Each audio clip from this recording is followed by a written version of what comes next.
அமர்ந்திருக்கிறோம். ஆண்டவரே, இந்த ஆராதனை வேளையில் எங்கள் சொந்த சுய புத்தியில நாங்கள் சாயாம ஆண்டவரே முழு இருதயத்தோடு உண்மையில் நம்பிக்கையாயிருக்கிற மனுஷர்களாக, பாக்கியவான்களாக ஆண்டவரே இந்த நேரத்துல எங்கள் ஒவ்வொருவரோடும் நீர் இடைபடும். ஆண்டவரே, இங்கு மட்டுமல்ல, எந்த வழியில சென்றாலும் தகப்பனே, உம்மை நாங்கள் நினைக்கிறவர்களாக எங்களை பாதுகாத்துக் கொள்ளும். இயேசு கிறிஸ்துவின் மூலம் ஜெபம் கேளும் பிதாவே, ஆமென். இங்க இருக்கிற நம்ம எல்லாருக்கும், சின்ன பிள்ளைங்கனாலும் சரிதான், பெரியவங்கனாலும் சரிதான், பாஸ்டர்ஸ் யாருனாலும் சரிதான், நான் நினைக்கிறேன் நம்மளுக்கு ரொம்ப பிடிச்சது ஒன்று இருக்கலாம், ரொம்ப விருப்பமானது ஒன்று இருக்கலாம்ல. ரொம்ப விருப்பமானது, எல்லா வயசுக்கும் ஈக்குவலா ரொம்ப விருப்பமானதுன்றது ஒரு கிஃப்ட். அப்படின்னா ப்ரைஸ் கொடுக்குறோம், கிஃப்ட் கொடுக்குறோம் அப்படின்னா நம்ம எல்லாருக்குமே ரொம்ப ஒரு பிரியமான ஒரு காரியம். ஆனால் இன்னைக்கு கர்த்தர் என்னோட பேசின ஒரு சின்ன காரியத்தை நான் உங்களோட நான் ஷேர் பண்றேன். அவருடைய அன்பின் பரிசு, பரிசுத்தமான கர்த்தர். நம்ம இப்ப இந்த கிறிஸ்துமஸ் காலம் வரப்போகுது, எல்லாருக்கும் நம்ம என்ன கிஃப்ட் கொடுக்கலாம்? நம்ம ஃபேமிலியில, நம்ம சபையில ஏதோ ஒரு சின்ன கிஃப்ட், பக்கத்துல இருக்கிறவங்களுக்கு என்ன கிஃப்ட் கொடுக்கலாம் அப்படின்னு சொல்லி நம்ம நினைப்போம், யோசிச்சுட்டு இருக்கலாம். ஆனா இந்த உலக தோற்றத்திற்கு முன்னரே, உலகத்தை அவர் ஸ்தாபிக்கும் முன்னரே உங்களையும் என்னையும் அவர் முன்குறித்து, அவர் தேர்ந்தெடுத்து இந்த அன்பின் பரிசு என்னன்றதை அவர் விளக்கி கொண்டே இருக்கிறார். இந்த அன்பின் பரிசை 1 யோவான் 4வது அதிகாரத்துல 9-10 வசனத்தின் அடிப்படையில நான் கொஞ்ச நேரம் உங்களோட ஷேர் பண்ணலாம்னு நினைக்கிறேன். 1 யோவான் 4வது அதிகாரம் 9வது வசனம் 10வது வசனம். சுருக்கமாக நான் சொல்றேன். 9வது வசனத்துல என்ன போட்டுருக்காங்க? தம்முடைய ஒரே பேரான குமாரனை அனுப்பினதுனால நம்ம மத்தியில அவர் கர்த்தர் நம்ம ஒரே பேரான அவருடைய குமாரனை எதுக்காக நமக்கு அனுப்பினார்? நாம் பிழைக்கும்படி, நித்திய ஜீவனாகி அந்த பெரிய கிஃப்ட். இங்க இருக்கிற கிஃப்ட் மட்டும் இல்ல, நம்ம ஒருத்தருக்கும் இன்னைக்கு ஜீவன் கொடுத்திருக்கிற அந்த கிஃப்ட் மட்டும் இல்ல, இந்த நித்திய ஜீவனான அந்த பெரிய கிஃப்ட், இந்த அன்பின் பரிசு உங்களுக்கும் எனக்கும் அவர் கொடுப்பதற்காக பிதாவாகிய தேவன், பிதாவாகிய கர்த்தர் குமாரனாகிய கிறிஸ்துவ உங்களுக்கும் எனக்கும் அனுப்பினார். அதனால்தான் அது 9வது வசனத்தை சுருக்கம். 10வது வசனத்துல என்ன சுருக்கம்? கிறிஸ்து இயேசுவின் அன்பு. இந்த அன்பு ஒப்பில்லாத அன்பு, இந்த அன்பு மாறாத அன்புன்னு நம்ம வாசிக்கிறோம், நம்ம சொல்றோம், நம்ம பாடுறோம் இந்த அன்பை பத்தி. ஆனா இயேசு கிறிஸ்துவின் அன்பு, அவர் கிருபாதார பலியாக உங்களுக்கும் எனக்கும் அவர் நம்ம பாவத்தை நிவர்த்தி செய்கிற கிருபாதார பலியாக குமாரனை அனுப்பினதினால் அன்பு உண்டாயிருக்கிறது அப்படின்றத நம்ம வாசிக்கிறோம். அப்ப 9வது வசனத்துல பிதாவாகிய கர்த்தருடைய அன்பு, இந்த அன்பின் பரிசு வெளிப்படுகிறது. இங்கிலீஷ்ல அது manifest.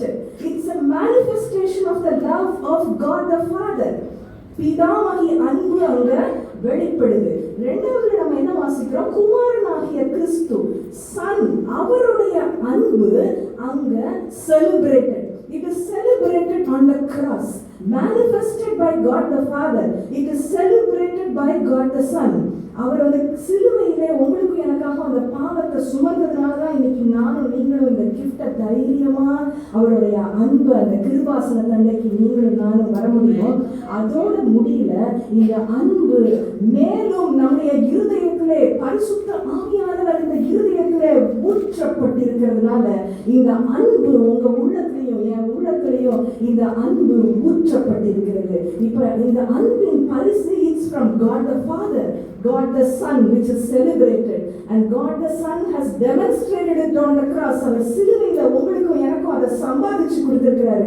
அது மட்டுமல்ல, பரிசுத்த ஆவியானவர் உங்க உள்ளத்திலையும் என் உள்ளத்திலையும் அவர் இருக்கிறதுனால இந்த அன்பு பூரணப்படுகிறது. இந்த அன்பு வெளியே இட்ஸ் poured out.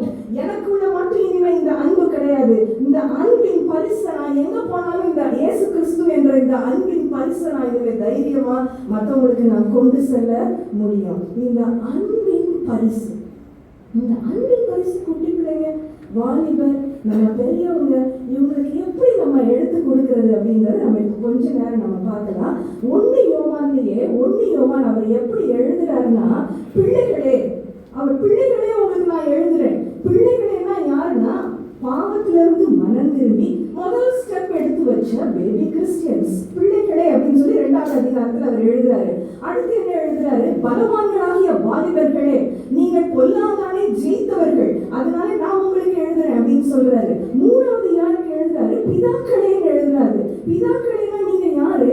பிதாக்களேனா நீங்க ஆதி முதல் இருந்தவரை அறிந்தவர்கள் அப்படின்னு சொல்லி அவர் எழுதுறாரு. அப்போ நம்ம உலக பிரகாரமா நம்ம என்ன யோசிப்போம்? பிள்ளைங்கன்னா குட்டி பிள்ளைங்க, அவங்கெல்லாம் LKG இல்லைன்னா UKG இல்லைன்னா இப்போதான் ஸ்கூலுக்கு போறவங்க. வாலிபர்கள் பெரியவங்க என்ன நம்ம யோசிப்போம்? காலேஜ் போறவங்க. பெரியவங்க என்ன யோசிப்போம்?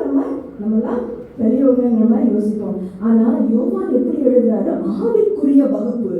ஆவிக்குரிய வகுப்புல நம்ம இன்னைக்கு யாரா இருந்தாலும், ஒருவேளை நம்ம இப்பதான் மனம் திரும்பி நம்ம கிறிஸ்துவுக்குள்ள நம்ம வந்திருக்கலாம், அதுக்காக ஸ்தோத்திரம். இல்லைன்னா நம்ம வாலிபர்கள் மாதிரி பலவான்களாக பொல்லாங்கானை வசனத்தினால நம்ம வெல்கிற பிள்ளைகளா நம்ம இன்னைக்கு இருக்கலாம். இல்ல பிதாக்களா இருக்கலாம். பிதாக்கள்னா நம்ம வெறும் நம்ம அப்பா அம்மா நம்ம ஆளுகை செய்வாங்க, அடக்கி ஆழ்கிறவங்க கிடையாது. பிதாக்கள் பெரியவங்கன்னா யாரா நம்ம இருக்கணும்? ஆதி முதல் இருந்தவரை நம்ம அறிந்து அவருடைய சித்தப்படி செய்கிறவங்க தான் பெரியவங்க. அப்ப இப்ப பிள்ளைங்க, வாலிபர், பெரியவங்க 3 பேருக்கும் ஒரு சின்ன சின்ன குறிப்பு. யாராவது 2 குட்டி பிள்ளைங்க வாலண்டியர்ஸ் வர முடியுமா? குட்டி பிள்ளைங்க 2 பேர் வாலண்டியர்ஸ் வர முடியுமா? யாராவது 2 பேர் வாங்க. இப்போ ஒரு 1 செகண்ட் யாருக்கு எது சூஸ் பண்ணுங்க. இப்போ யார் ஃபர்ஸ்ட் நீங்க ப்ளோ பண்றீங்கன்னு பார்க்கலாம். நான் ரெடி சொல்லுங்க, நீங்க ப்ளோ பண்ணணும். சரியா? பலூன் 1 2 3.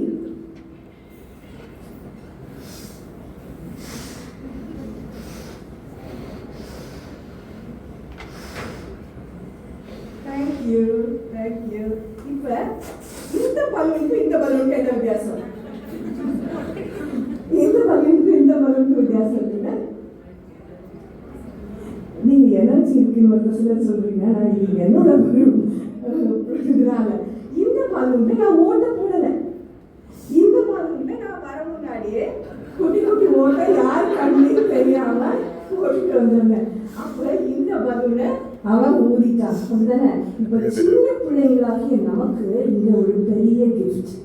சின்ன பிள்ளைங்களா இவங்களுக்கு மட்டும் இல்ல, யாரெல்லாம் மனம் திரும்பி நம்ம இன்னைக்கு ஃபர்ஸ்ட் ஸ்டெப் எடுத்து வச்சுக்கணும். ஆண்டவர்களே, நான் வளரல, ஆனா நான் ஃபர்ஸ்ட் ஸ்டெப் எடுத்து வச்சிருக்கேன், அதுவே ரொம்ப பெரிய காரியம். அதனால நான் வந்து பிள்ளைங்களுக்கு முதலாவது ஒரு வித்தியாசத்தை நம்ம பிள்ளைங்களோட லைஃப்ல நம்ம பார்க்கிறோம். என்ன வித்தியாசம்? பிள்ளைங்களுக்கு தேவனுடைய தேங்க்யூ, நீங்க நல்ல பலூன் தரேன். அப்புறம் இப்ப ஒரு வித்தியாசம் இருக்குது. இந்த 2 பலூன்லயுமே வித்தியாசம் இருந்துச்சுல. ஒண்ணுத்துல ஓட்டை இருக்கு, நம்ம கண்ணுக்கு தெரியல. ஒண்ணுல வந்து ஓட்டையே இல்லை. அப்ப அதே மாதிரி தேவனுடைய பிள்ளைகளுக்கு உலகத்துல உள்ள பிள்ளைகளுக்கு ஒரு வித்தியாசம் இருக்குது. இது என்ன வித்தியாசம்னா, யோவான் 1:12 நம்ம பார்க்கிறோம். எவர்கள் அவர்களை விசுவாசிக்கிறாங்களோ, எப்படிப்பட்டவங்களா இருந்தாலும் சரிதான், ஏசப்பா உங்களை நான் விசுவாசிக்கிறேன், உங்க பாதத்தை நான் வந்துட்டேன், என் இருதயத்துல நான் விசுவாசிச்சேன், என் வாயால உங்களை நான் அறிக்கை செஞ்சேன்னா, யாரெல்லாம் அவருடைய நாமத்தை ஏற்றுக்கொள்கிறார்களோ, எவர்கள் அவரை ஏற்றுக்கொள்கிறார்களோ, ஏற்றுக்கொள்கிறவர்கள் எத்தனை பேர்களோ அத்தனை பேர்களும் தேவனுடைய பிள்ளைகள் ஆகும்படி அவர்களுக்கு அதிகாரம் கொடுக்கிறார். அப்ப வித்தியாசம் இருக்கிறது. தேவனுடைய பிள்ளைகளுக்கும் உலகத்து பிள்ளைகளுக்கும் என்ன வித்தியாசம்? அதிகாரம். He has given us power in the name of Jesus. இந்த பவர் நீங்க நானும் மிஸ் பண்ணிடக்கூடாது. சின்ன பிள்ளைங்கனாலும் சரிதான், பெரியவங்கனாலும் சரிதான். There is power in the name and the blood of Jesus. இப்ப இந்த வித்தியாசத்தை நம்ம கண்டுபிடிச்சிட்டோம்.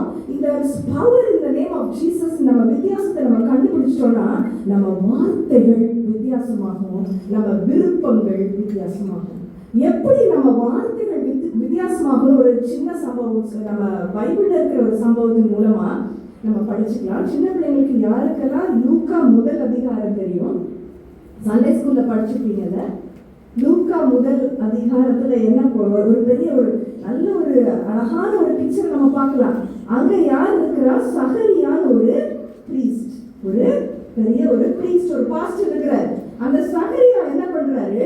அவர் உள்ள போய், அவருக்கு மட்டும்தான் அங்க பெர்மிஷன் ஜெபம் பண்றதுக்கு, உள்ள போறதுக்கு, பலிபீடம் பக்கத்துல போறதுக்கு. இன்னைக்கு மாதிரி நம்ம எல்லாரும் உட்கார முடியாது. எல்லாரும் எங்க இருந்தாங்க? வெளியில ஜெபம் பண்ணிட்டு இருந்தாங்க. அவர் மட்டும்தான் உள்ள எங்க இருந்தாரு? அந்த பலிபீடம் பக்கத்துல அவர் மட்டும்தான் இருந்தாரு. தூப பலிபீடம் பக்கத்துல அவர் மட்டும் இருந்தாரு. அப்ப யார் வந்தா? நீங்க நல்லா அழகா ஒயிட் கலர்ல நீங்க போட்டுருக்கீங்க. அன்னைக்கு ஒரு ஏஞ்சல் தேவதூதன் அந்த சகரியாவுக்கு என்ன சொல்றாரு? உன் வேண்டுதல் கேட்கப்பட்டது. அப்ப பிள்ளைகளாகிய, இல்லைன்னா பிள்ளைங்க மாதிரி நிலைமையில தான் இன்னைக்கு நீங்களும் நானும் இருக்கிறோம். இப்பதான் மனம் திரும்பி இருக்கிறோம் அப்படின்னா நமக்கு ஒரு அன்பின் கிஃப்ட். இன்னைக்கு அந்த ஃபர்ஸ்ட் பிரைஸ், அன்பின் கிஃப்ட் என்னன்னா, உன் வேண்டுதல் கேட்கப்பட்டது. உன் வேண்டுதல் கேட்கப்பட்டதுன்ற அந்த கிஃப்டை இன்னைக்கு நீங்களும் நாளைக்கும் வாங்கணும்னா நம்ம வார்த்தை எப்படி இருக்க போகுதுன்றதை யோசிச்சு பாருங்க. அன்னைக்கு சகரியோட வார்த்தை எப்படி இருந்துச்சு? உன் வேண்டுதல் கேட்கப்பட்டது, உங்களுக்கு ஒரு குழந்தை வரப்போகுது, அதுக்கு நீங்க என்ன பேர் வைக்க போறீங்க? யோகான்னு நீங்க பேர் வைக்க போறீங்க.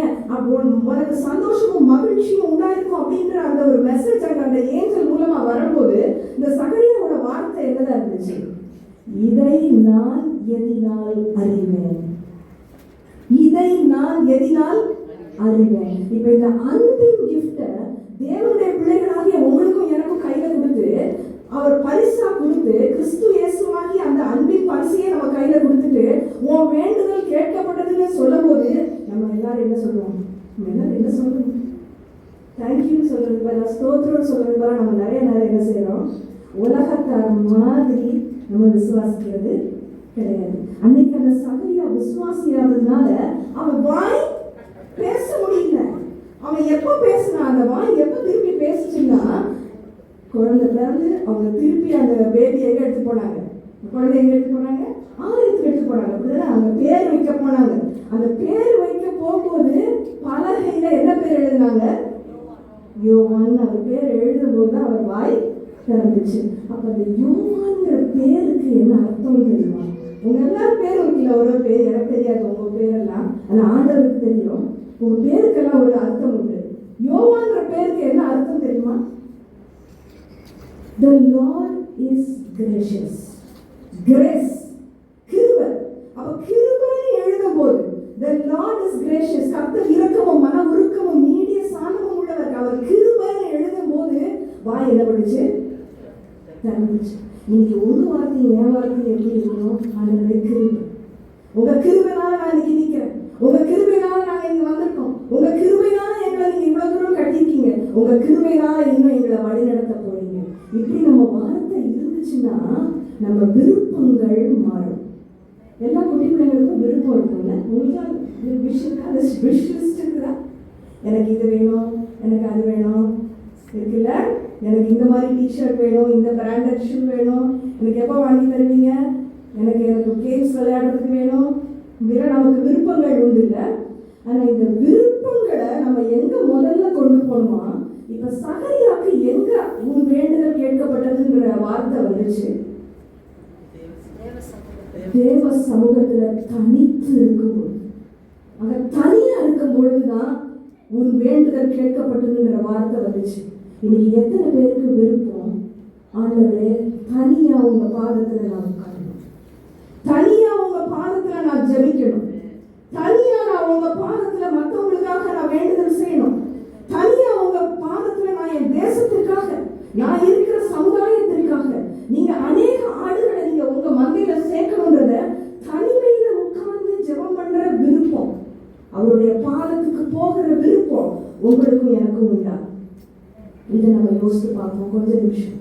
அதை நம்ம யோசிக்கும் பொழுது நம்ம விருப்பத்தை அவருடைய விருப்பத்தின்படியும் செய்கையின்படியும் மாற்ற வல்லவராய் இருக்கிறவருக்கு இன்னைக்கு ஒப்பு கொடுப்போம். அந்த பிலிப்பியர் 2வது அதிகாரத்துல 13வது வசனத்துல நம்ம பார்க்கிறோம், தேவனுடைய சித்தப்படி, அவருடைய தயவுள்ள சித்தப்படி விருப்பத்தையும் செய்கையும் உங்களில் உண்டாக்குகிறவராய் இருக்கிறார். விருப்பத்தையும் செய்கையும் உங்களிலும் என்னிலும் யார் உண்டாக்க முடியும்? அவர் ஒருத்தர் தான் உண்டாக்க முடியும். அப்ப வார்த்தை இன்னைக்கு எனக்கு மாறணும். விருப்பங்கள் எனக்கு இன்னைக்கு மாறணும். அதுக்கு முந்தின வசனத்தை பார்த்தீங்கன்னா பவுல் எப்படி எழுதுறாரு, நான் இருந்தாலும் சரிதான், நான் இல்லைனாலும் சரிதான், நீங்க என்ன செய்யணும்? கீழ்ப்படியணும். கீழ்ப்படிந்து பயத்துடனும் நடுக்கத்துடனே உங்கள் ரட்சிப்பு நிறைவேற நீங்கள் பிரயாசப்படுங்கள் அப்படின்னு சொல்லி அவர் அங்க எழுதுறாரு. அப்படிதானே? அப்ப குட்டி பிள்ளைங்க மாதிரி இருக்கிற நம்ம எல்லாருமே நம்ம யாராவது பார்த்தா மட்டும்தான் நம்ம ஏசப்பா பிள்ளைங்களா, இல்லைன்னா நம்ம பார்க்காம இருந்தாலும் நம்ம அவருடைய பிள்ளைங்களா? நம்ம பார்த்தா மட்டும்தான் அவருடைய ஏசப்பா பிள்ளையா, இல்லைன்னா நம்ம அவர் பார்க்கறதுனாலும் நான் என்னைக்குமே அவருடைய பிள்ளையா தான் இருப்பேன் நம்ம சொன்னோம்னா, அதுக்கு அடுத்த வசனங்கள்ல சுருக்கமா நான் சொல்லிடுறேன். அதுல என்ன போட்டிருக்கு, இன்னைக்கு அழகா பாடினாங்க, this little light of mine I am gonna let it shine அப்படிதானே.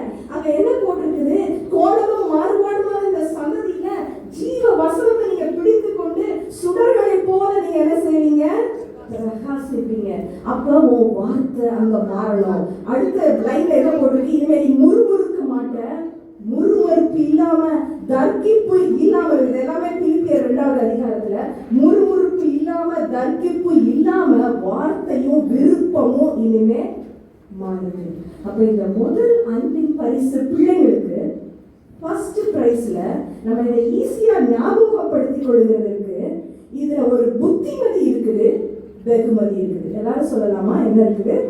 புத்திமதி இருக்குது, வெகுமதி இருக்குது. இந்த ஃபர்ஸ்ட் பிரைஸ் பிள்ளைங்களுக்குரிய ஃபர்ஸ்ட் பிரைஸ்ல புத்திமதி, வெகுமதி. புத்திமதி என்ன? நம்ம வார்த்தைய மாறணும், கர்த்தருக்குள்ள நம்ம விருப்பங்களை மாற்றணும் கர்த்தர். அப்படின்னா நானும் நீங்களும் என்ன செய்யணும்? பரிசை பெற்றுக் கொள்வது மட்டுமல்ல, பரிசை பிடித்துக் கொள்ள வேண்டும். ஜீவ வசனத்தை நீங்களும் நானும் பிடித்துக் கொள்ள வேண்டும். பெற்றுக் கொள்கிறது மட்டுமல்ல, இந்த பரிசை நீங்களும் நானும் பிடித்துக் கொள்ளும் பொழுது வார்த்தையும் விருப்பமும் மாறுது. அது ஒரு பெரிய வெகுமதி. என்ன வெகுமதி கிடைக்குது? ஒரு வேண்டுதல் கேட்கப்பட்டது. வெகுமதி ஒரு வேண்டுதல் கேட்கப்பட்டது. இந்த வேண்டுதல் கேட்கப்பட்டதை நான் பயமே இல்லாம, இனிமே எனக்கு பயத்தின் ஆவியை அல்ல. இப்போ ஒரு 3 ஸ்டார் கிளாப் நம்ம சின்ன பிள்ளைங்க எல்லாம் பண்ணுவோமா? சின்ன பிள்ளைங்க வாலிபர் யார் இருந்தீங்கன்னாலும் இந்த வேண்டுதல் கேட்கப்பட்டதுன்னு நான் அதை இனிமே பயத்தோட சந்தேகத்தோட நான் இனிமே அதை வாங்கிக்க மாட்டேன். இந்த பிரைஸை நான் எப்படி வாங்க போறோம்? நம்ம எல்லாரும் சேர்ந்து வாங்குவோமா? 3 ஸ்டார் கிளாப். அப்படியா? சரியா? நமக்கு என்ன ஆவியை கற்றுக் கொடுத்திருக்கிறார்? பயத்தின் ஆவியை அவர் கொடாமல் பலமும் அன்பும் தெளிந்த புத்தியுள்ள ஆவியை கற்றுக் கொடுத்திருக்கிறார். 3 ஸ்டார் கிளாப் எல்லாரும் பண்ணுவோமா சேர்ந்து? பலமும் அன்பும் தெளிந்த புத்தியும் உள்ள ஆவி. அப்ப நமக்கு இப்ப ஒரு புத்திமதி இருக்குது, வெகுமதி இருக்குது. இந்த வெகுமதியை வாங்கினவங்க எல்லாருமே கிளாப் பண்ணலாம். 3 ஸ்டார் கிளாப் திருப்பி. நமக்கு பலமும் அன்பும் தெளிந்த புத்தியும் கற்றுக் கொடுத்திருக்கிறார். இது பிள்ளைங்களுக்கு ஃபர்ஸ்ட் பிரைஸ். ரெண்டாவது நம்ம யாரை பார்த்தோம்? வாலிபர். புரியுதானே? யாராவது 2 வாலண்டியர்ஸ் வர முடியுமா? யாராவது 2 வாலண்டியர்ஸ் சீக்கிரமா? ஜஸ்ட் உங்க கமெண்ட் அவங்கள ஒன்றும் பண்ண சொல்லல. யூத் நீங்க எப்பவுமே வரமாட்டீங்க, ஓடிட்டு. யாராவது 2 பேர் வரீங்களா? இதை பார்த்தோன்னே நீங்க ஒரு கமெண்ட்ஸ் மட்டும் பண்ணணும். ஆளுக்கு ஒரு கமெண்ட். சத்தமா நீங்களே சொல்றீங்க. இதை பார்த்தோன்னே ஜஸ்ட் உங்களோட ஒரு கமெண்ட். நீங்க என்ன சொல்ல விரும்புறீங்க இதை பார்த்தோன்னே? ஸ்டைல். சரி, கூல். பரவாயில்ல, வாலிபர் நல்லா கமெண்ட்ஸ் கொடுத்துருக்காங்க. ஸ்டைலிங்க வச்சுக்கலாம். இப்போ நான் கொடுத்தது வந்து இது என்னது? கிஃப்ட். கிஃப்ட். இப்போ ஒரு வசனம் ஒண்ணு எந்த இதுல அது இதுல இருக்குன்னு மட்டும் கேட்கிறேன், நீங்க சொல்லுங்க.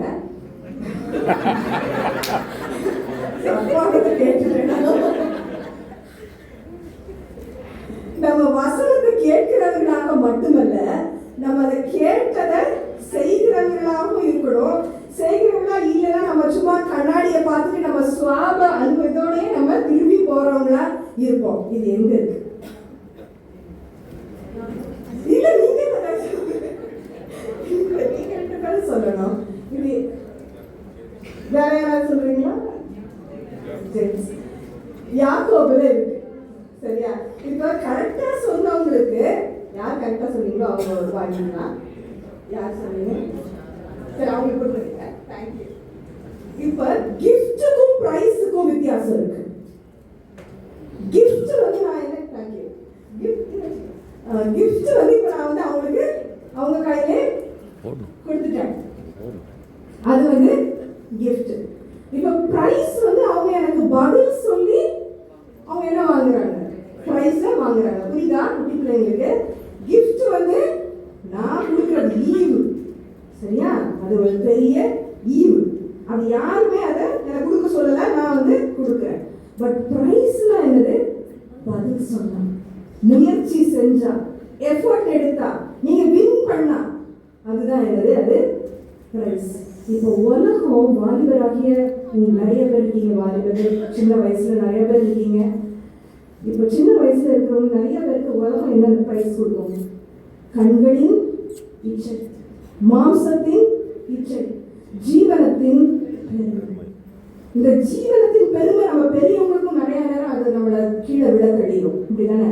அப்ப இதுல ஒரு 2 முக்கியமான காரியங்களை நம்ம இன்னைக்கு புத்திமதியா நம்ம படிக்கணும். பிள்ளைங்களுக்கு வார்த்தை விருப்பம், அதுல நம்மளுக்கு புத்திமதியை படிக்கணும். வாலிபர்களுக்கு முக்கியமா வல்லவர். இதுதான் பவர், இதுதான் ஸ்ட்ரென்த். ஏன்னா அங்க என்ன போட்டுருக்குது? வாலிபர்கள் நீங்க பலவான்களாகிய உங்களன்றதான் அப்படி குறிப்பு தான் யோவான் எழுதுறாரு. 1 யோவான் பலவான்களாகிய உங்க நீங்க வந்து கொல்லாங்கான ஜெயிக்கிறீங்க அப்படின்னு சொல்லி தான் அவங்க எழுதியிருக்கு. அப்போ வாலிபர்களுக்கு வல்லமைனா என்ன, ஸ்ட்ரென்த்னா என்ன, பவர்னா என்னன்றத வேதத்தின் அடிப்படையில டிஃபரன்ஸ் தெரியணும், வித்தியாசம் தெரியணும். யோவான் ஸ்நானகனுடைய பிறப்பை பத்தி நம்ம முதல்ல பார்த்தோம். அவருடைய பேருக்கு அர்த்தம் என்ன? கிரேஸ், கிருபை. The Lord is gracious. ஆனா அவர் வல்லமையா அவருடைய மினிஸ்ட்ரியை எங்க ஆரம்பிச்சார்? அவருடைய ஊழியத்தை எங்க ஆரம்பிச்சார்? வனாந்தரத்துல அவர் ஊழியத்தை ஆரம்பிச்சார். ஒருவேளை நம்ம ஊழியம் இல்லைன்னா நம்ம கர்த்தர் தெரிந்தெடுத்த இடம் ஒரு வனாந்தரமா இருக்கலாம், ஒரு தனிமைப்பட்ட இடமா இருக்கலாம். எந்த இடத்துல இருந்தாலும் பிரசங்கம் எப்படி இருக்கணும்? யோவான் ஸ்நானகனுடைய பிரசங்கம் எப்படி இருக்குது? மனம் திரும்புங்கள், மனம் திரும்புதல், மனம் திரும்புங்கள். அதோட விட்டு அவரு மனம் திரும்புதலுக்கு ஏற்ற கனியை கொடுங்க. அப்ப மனம் திரும்பி ஒரு கனி கொடுக்கிற வாழ்க்கை தான் வல்லமையான வாழ்க்கை. இந்த வல்லமையான வாழ்க்கைக்குள்ள வாலிபர்கள் அடி எடுத்து வைக்கணும். வெறும் வாயில வல்லமை, வெறும் பாட்டுல வல்லமை, நான் கிட்டார் போட்டுட்டா, நான் மியூசிக்ல நான் இருந்துட்டா, அது வல்லமை கிடையாது. வாழ்க்கை கனி கொடுக்கணும். வாழ்க்கை கனி கொடுக்கும் பொழுது யோவான் ஸ்நானகன் என்ன சொல்றாரு? நான் சிறுவன், அவருடைய பாதரட்சியை சுமக்கிறதற்கு கூட எனக்கு பாத்திரன் அல்ல அப்படின்னு யார் சொல்றா? யோவான் ஸ்நானகன் சொல்றாரு. அப்ப முதலாவது புத்திமதி, நம்ம வாலிபர்கள் ஸ்டேஜ்ல யார் இருந்தாலும் சரிதான், கொல்லாங்கான ஜெயிக்கணும், உலகத்தோட இச்சை எனக்கு வேண்டாம், ஜீவனத்தோட பெருமை எனக்கு வேண்டாம் சொல்ற யாரா இருந்தாலும் சரிதான். நீங்களும் நானும் இந்த புத்திமதியை நம்ம வேதத்தின் அடிப்படையில் நம்ம எடுத்துக்கிற புத்திமதி என்ன? வல்லமையில வித்தியாசமா வேணும். இந்த வல்லமையில வாழ்க்கை கனி கொடுக்கணும். விழுந்து விடக்கூடாது, வஞ்சகத்தினால நம்ம விழுந்து விடக்கூடாது. ஏன்னா யாரை விழுங்கலாமோங்கிற அந்த பிசாசாக நாங்க சுற்றி திரிகிறோம். அப்ப இதுல விழுந்து விடாம இருக்கணும்னா இயேசு கிறிஸ்துவின் கிருபையிலும் அவரை அறிகிற அறிவிலும் வளரணும். இது 2 பேதுரு 3வது அதிகாரம் 17வது வசனம் 18வது வசனத்துல நம்ம பார்க்கலாம். அவரை அறிகிற அறிவிலும் கிருபையிலும் நீங்களும் நானும் வளர்ந்தோம்னா நம்ம என்ன செய்ய மாட்டோம்? விட்டு விலகி போக மாட்டோம். விலகி போகணும்னா நம்ம வழுக்கி விழுந்துருவோம். அப்ப விலகி போக மாட்டோம், வழுக்கி விட மாட்டோம்ன்ற அந்த ஒரு பெரிய புத்திமதி எப்ப இருக்கும்? வல்லமையில நம்ம என்ன சொல்லணும்? நம்ம வார்த்தை எப்படி இருக்கணும்? நீங்க பெருகணும், நான் சிறுகணும். இயேசுவே நீங்க மகிமைப்படுங்க, ஒரு வார்த்தையிலையும் என் வாழ்க்கையிலையும் நீங்க மகிமைப்படுங்கன்ற புத்திமதியை நீங்களும் நானும் ஏத்துக்கிட்டோம்னா நமக்கு ஒரு பெரிய வெகுமதியை கர்த்தர் தருகிறார். பூரண அன்பு பயத்தை புறம்பே தள்ளும். முதல் வெகுமதி உன் வேண்டுதல் கேட்கப்பட்டது. இப்ப இன்னைக்கு வாலிபர் ஸ்டேஜ்ல இருக்கிற யாரா இருந்தாலும் நமக்கு கொடுக்கிற பெரிய வெகுமதி கர்த்தர் என்ன சொல்லுகிறார்? பூரண அன்பு பயத்தை புறம்பே தள்ளும். எதுல இருந்தெல்லாம் நம்ம பயத்துல பயப்பட வேண்டாம் இனிமேன்றத 1 யோவான் நம்ம வீட்டில் போய் நிதானமா வாசித்து பார்க்கலாம். 1 யோவான் 4வது அதிகாரம் 1 வசனத்துல எதுக்கு பயப்பட வேண்டாம், இனிமே சோதித்து அறிவதற்கு பயப்பட வேண்டாம். You need not be afraid of making decisions, correct decisions. யாரு கள்ளத்தி இருக்கிறது அதுதான் அவர் சொல்லி கொடுக்குறாங்க. எந்த ஆவி பொல்லாத ஆவி வஞ்சக ஆவி எதுன்றத தீர்மானம் பண்ணி கொள்கிறதுக்கு இனிமே பயம் அங்க தேவை இல்ல. ரெண்டாவது என்ன சொல்லி கொடுக்குறாரு, there is no fear of losing or winning. ஏன்னா உங்களில் இருக்கிறவர் பெரியவர். 4வது வசனத்துல நம்ம வாசிக்கிற உலகத்தில் உள்ளவரை விட உங்களில் இருக்கிறவர் பெரியவர். அப்ப இனிமே நமக்கு என்ன பயம் வேண்டாம், நான் வின் பண்ணிடுவேனா, நான் தோத்து போயிடுவேனா அப்படிங்கிற பயம் நமக்கு வேண்டாம். ஏன்னா நம்ம யாரு முற்றிலும் ஜெயம் கொள்கிறவர்கள். ஏன்னா we are overcomers. ஓவர்கமருக்கு அங்க பயம் தேவை இல்ல. மூணாவது என்ன பார்க்கிறோம், நம்ம அந்த 9வது 10வது வசனம் பார்க்கிறோம்ல, அன்புல நம்ம குறைஞ்சு போயிடுவோமோ அப்படின்னு சொல்லி நம்ம இனிமே பயப்பட வேண்டாம். நிறைய பேர் நம்ம வாலிபர்களாகி அந்த ஸ்டேஜுக்கு ஆவிக்குரிய ஸ்டேஜ்ல நம்ம பொல்லாங்கான ஜெயிச்சு நம்ம அடுத்த ஸ்டேஜுக்கு கர்த்தர் நம்மளை கொண்டு போகும்போது அப்படி கிருபையினால நம்ம என்ன நினைக்கிறோம், நிறைய பேர் ஏன் அன்பா போய் மற்றவங்க தப்பா புரிஞ்சுக்குவாங்களா, ஏன் அன்பு அவங்க சரியா புரிஞ்சுக்க மாட்டாங்களா அப்படின்னு சொல்லி நம்ம நினைக்கிறோம். ஆனா அன்பு சிலுவையிலே வெளிப்பட்டதுனால சிலுவையை சுமக்கும் பொழுது, கமிட் பண்ணும் பொழுது, அர்ப்பணிக்கும் பொழுது ஒரு சில நேரங்கள் நமக்கு இடைஞ்சல்கள் இடையூறுகள் நமக்கு நிறைய நேரம் வரலாம். ஆனா இந்த அன்புல குறைவுபட்டுருவோம்னு நம்ம பயப்பட வேண்டிய தேவையே இனிமே இல்லை. 15வது வசனத்துல என்ன போட்டிருக்குது, அறிக்கை செய்வதற்கு நமக்கு பயம் இல்லை, தனிமைக்கு நம்ம பயம் இல்லை. ஏன்னா கர்த்தர் நிலைத்து நிற்கிறார் உங்களுக்குள்ள, நீங்களும் அவருக்குள்ள நிலைச்சு நிற்கிறீங்கன்னா பயம் இல்லை. 6வது அங்க என்ன போட்டிருக்குது, அதே அதிகாரத்துல நம்ம போயிட்டே இருந்தோம்னா அதுல என்ன போட்டிருக்குது, அவர் முந்தி நம்மள அன்பு வைத்தார். நமக்கு ஏன் பயம் இல்லை, நமக்கு ஏன் இந்த அன்பின் பரிசு நம்ம பயம் இல்லாம நம்ம வாங்கிக்கலாம்னா நம்ம அவர் மேல வச்ச அன்புனால, அந்த அடிப்படையில கிடையாது. அவர் முந்தி நம்ம மேல அன்பு வைத்ததினாலே இனிமே கடைசியில 7வது ஸ்டார் அது என்ன, நியாய தீர்ப்பு நாளுக்காக நீங்களும் நானும் இனிமே பயப்பட வேண்டாம். கர்த்தர் திருப்பி வரப்போறார் ஒரு நாள். ஆனா நியாய தீர்ப்பு நாளுக்காக நீங்களும் நானும் பயப்பட வேண்டாம். இப்போ வாலிபர் பிராயத்துல இருக்கிற யாரா இருந்தாலும் சரிதான், நம்ம இனிமே வாங்கிப்போமா, ஒரு தடவை திருப்பி யோசித்து பார்ப்போமா. நமக்கு கிடைக்கிற புத்திமதி வல்லமையில வித்தியாசம் வேணும்.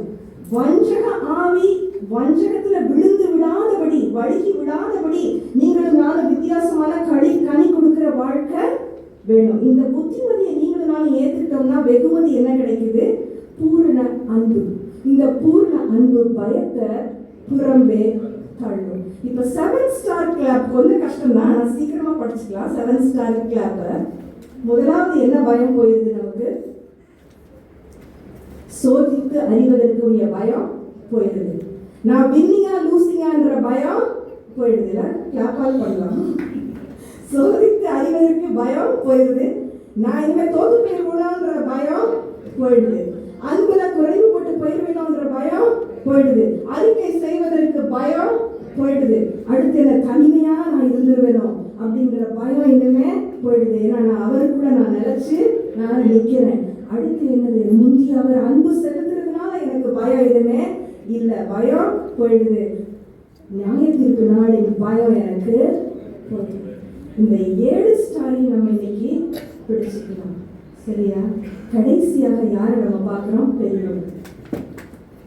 பெரியவங்க நம்ம யாரு பெரியவங்கன்னு பார்த்தோம், ஆதி முதல் இருந்தவரை அறிந்து கொண்டு அவருடைய சுத்தப்படி நடக்கிறவங்க தான் யாரு, பெரியவங்க. அப்ப இப்படிப்பட்ட பெரியவங்களுக்கு கர்த்தர் ஒரு பெரிய புத்திமதியையும் வெகுமதியையும் அவர் இன்னைக்கு வச்சிருக்கிறாரு. அவர் என்னைக்குமே வச்சிருக்கிறாரு.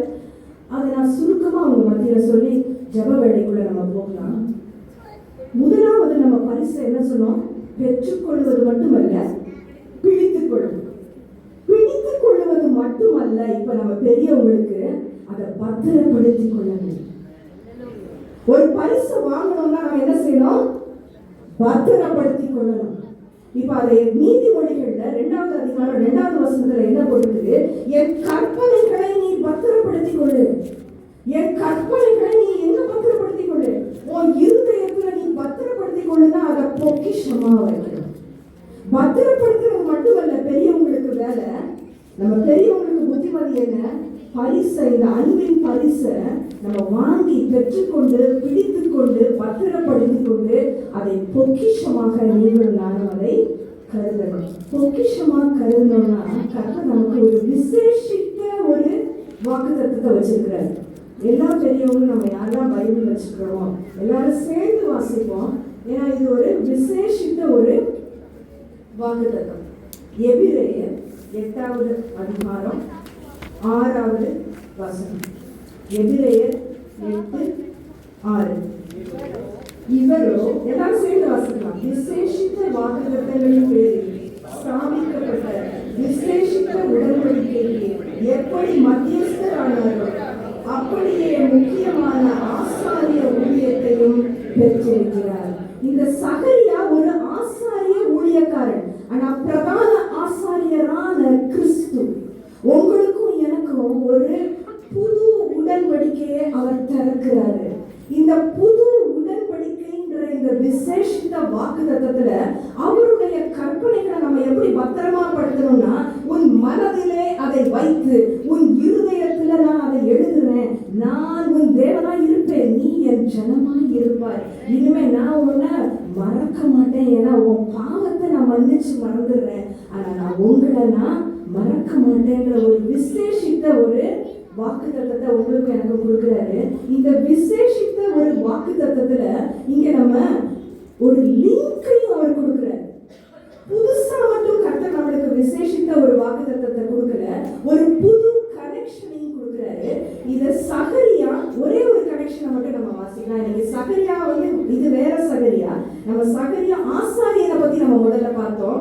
இப்ப சகரியா தீர்க்கதரிசியின் புஸ்தகத்துல 6வது அதிகாரத்துல 10வது வசனத்திலிருந்து மாறி மாறி நம்ம வாசித்தோம்னா கர்த்தர் அதுல நமக்கு ஒரு வெகுமதியை வச்சிருக்கிறாரு. பெரியவங்க நம்ம மாறி மாறி வாசித்து இந்த வெகுமதியை இன்னைக்கு கர்த்தருடைய கரத்துல இருந்து நம்ம எடுத்துக்கலாம். நீங்க சபையா முதல்ல வாசிக்கிறீங்களா? 10வது வசனத்தை நீங்க ஆரம்பிங்க, நான் 2வது வாசிக்கிறேன். சகரியா 6:10 வசனம்.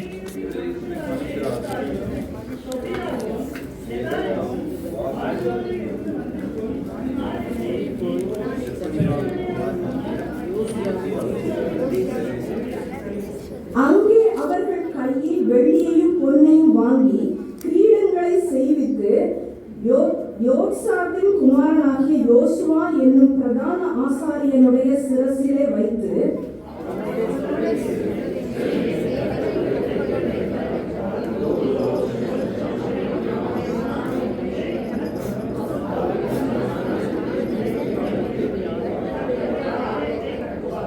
அவரே கர்த்தருடைய ஆலயத்தை கட்டுவார். அவர் மகிமை பொருந்தியவராய் தம்முடைய சிங்காசனத்தின் மேல் வீற்றிருந்து ஆளுகை செய்வார். தம்முடைய சிங்காசனத்தின் மேல் ஆசாரியராகவும் இருப்பார். இவ்விரண்டின் நடுவாக சமாதானத்தின் ஆலோசனை விளங்கும். இது எதை பத்தி போட்டிருக்குன்னா, இன்னைக்கு உங்க வசனம் என் நீதியின் வலது கருத்தினால் உன்னை தாங்குவேன் அப்படின்ற வசனம் சிறை இருப்புல இருந்து வர்றாங்க இஸ்ரவேல் ஜனங்கள். அந்த சிறை இருப்புல இருந்து வரும்போது அது இங்கிலீஷ்ல ரொம்ப அழகா போட்டிருக்கு, receive the gift. Receive the gift அப்படின்னா ரிட்டர்ன் கிஃப்ட் கொடுக்க விரும்புறாரு கர்த்தர் உங்களுக்கும் எனக்கும். நிறைய நேரம் நம்ம என்ன செய்யறோம், சிறை இருப்புல இருக்கிற மாதிரி நம்ம வாழ்க்கை இருக்கு.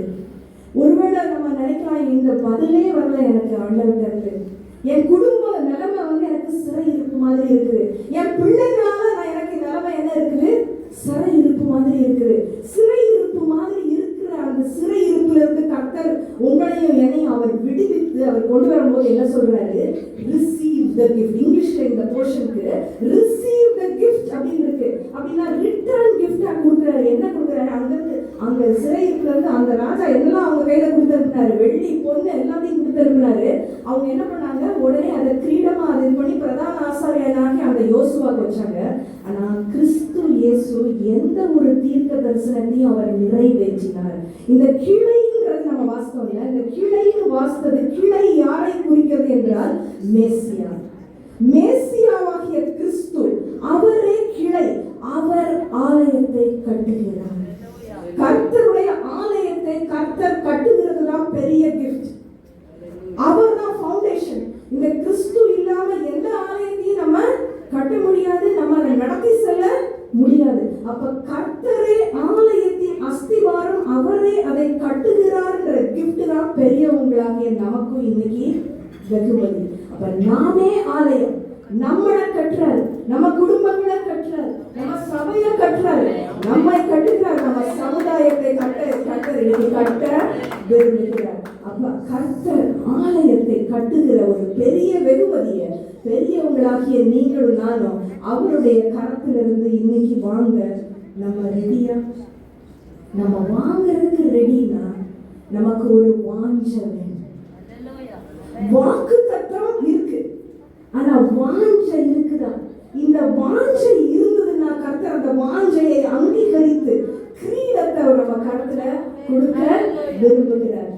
எந்த ஈவும், நன்மையான எந்த ஈவும், பூர்ணமான எந்த வரமும் ஜோதிகளின் பிதாவினிடத்தில் இறங்கி வருகிறது நம்ம வாசிக்கிறோம். அவரிடத்தில் எந்த மாறுதலும் இல்ல, வேற்றுமையின் நிழல் கூட அவரிடத்துல அங்க இல்லைன்றதை நம்ம வாசிக்கிறோம். அப்ப வாக்குத்தத்தம் பண்ணினவர் உண்மையுள்ளவர், கிளை அவர் உண்மையுள்ளவர். கிருபையாக உங்க கையிலையும் என் கையிலையும் அவர் ஆலயத்தை கட்டி எழுப்புறதுக்கு, நம்ம சபைகளை, நம்ம இருக்கிற சமுதாயங்களை கட்டி எழுப்புகிற பணியை கிருபையா உங்க கையிலையும் என் கையிலையும் கட்ட கொடுத்திருக்கிறாரு.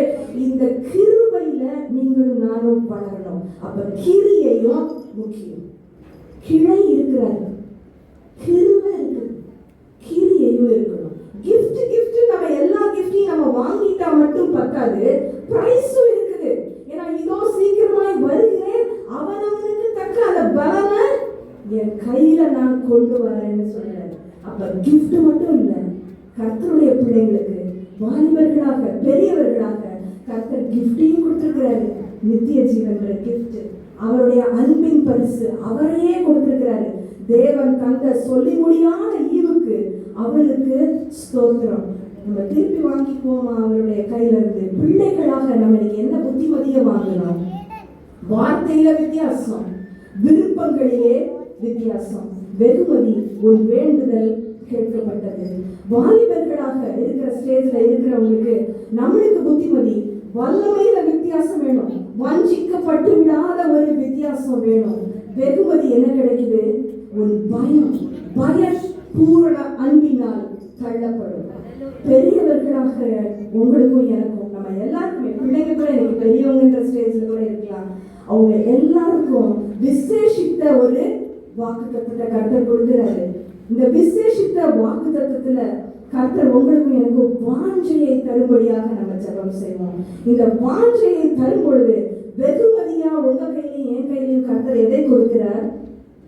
வாஞ்சையாக இருக்கும் பொழுது கர்த்தரே ஆலயத்தை கட்டுகிற ஒரு வெகுமதியை உங்க கையில என் கையிலையும் கிருபையாக கர்த்தர் தருகிறார். நம்ம 10 ஸ்டார் கிளாப் பண்ணுவோமா? இப்ப 10 ஸ்டார். முதல்ல 3 ஸ்டார் நம்ம பண்ணோம். என்ன? பயத்தின் ஆவியை கர்த்தர் நமக்கு கொடுக்கல, பயத்தின் ஆவியை கொடுக்கல, அதுக்கு பதிலா பலமும் அன்பும் தெளிந்த புத்தியும் உள்ள ஆவியை கர்த்தர் கொடுத்திருக்கிறாரு.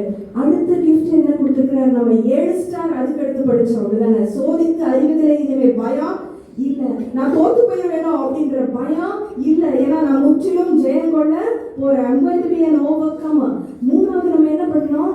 அன்புல குறைவுபட்டுருவேணும்ன்ற பயம் இனிமே எனக்கு வேண்டாம், தனிச்சு போயிடுவேணும் அப்படின்ற பயம் இனிமே வேண்டாம். அறிக்கை செய்ய கர்த்தருடைய இயேசுவின் நாமத்தை வல்லமையாக அவருடைய எங்க நம்ம அனுப்புறாரோ அங்க அறிக்கை செய்ய இனிமே எனக்கு பயம் வேண்டாம். ஏன்னா அவர் என்னை முந்தி தெரிந்து கொண்டு என் மேல அன்பை பொழிந்திருக்கிறாரு. அவரு நியாய தீர்ப்பு நாளிலே நான் அவரை முகமுகமா பார்க்கும்போது அந்த பூரண அன்பரை நீங்களும் கண்கொள்ளா காட்சியா நம்ம ஒரு நாள் பார்க்கும் பொழுது எவ்வளவு பெரிய ஒரு சந்தோஷம். இந்த அன்பின் பரிசு இன்னைக்கு நீங்களும் நானும் வாங்கிக்குவோமா? ஜெபம் பண்ணுவோம். எங்களை நேசிக்கிற எங்கள் பரம தகப்பனே, ஆண்டவரே, அன்பு அன்பு நாங்க பேசிட்டா மட்டும் பத்தாது தகப்பனே. எல்லா வரங்களும் இருந்தாலும் அன்பு எங்களுக்கு இல்லைன்னா நாங்க ஒண்ணுமே இல்லைன்னு நீங்க சொல்லியிருக்கீங்க தகப்பனே. இந்த பூரண அன்பு, உங்க அன்பு, தெய்வீக அன்பு எங்கள் இருதயத்திலே ஊற்றப்படும் பொழுது ஆண்டவரே, நீங்க எங்க சாயலை குடும்பமாக மாற்றிக்கொண்டே வருகிறேன். இந்த விடுதலையின் வாழ்க்கையை பிள்ளைகளாக இருந்தாலும் சரிதான், வாலிபர்களாக இருந்தாலும் சரிதான், பெரியவங்களாக இருந்தாலும் சரிதான் ஆண்டவரே, புத்திமதியோடு வெகுமதியோடு உமக்காக சுடர்களை போல பிரகாசிக்கிற ஒரு அனுபவத்துக்குள்ள நாங்கள் ஒவ்வொருவரும் அடி எடுத்து வைக்க கிருபை தாரும் ஆண்டவரே. இயேசு கிறிஸ்துவினால் பிடிக்கப்பட்ட உங்கள் ஒவ்வொருவருக்கும் தகவனே, நாங்கள் கிருபையை இழந்து போகாம ஆண்டவரே, பின்வாங்கி போகாம ஆண்டவரே, பயம் கலக்கம் இல்லாம எல்லாவற்றையும் உங்களுடைய சமூகத்துல நாங்கள் ஊற்றிவிட்டு தகப்பனே, இலக்கை நோக்கி பந்தய பொருளின் இலக்கை நோக்கி நாங்கள் ஓட எங்களுக்கு கிருபை தாரும். இயேசுவின் மூலம் ஜெபம் கேளும் பிதாவே, ஆமென்.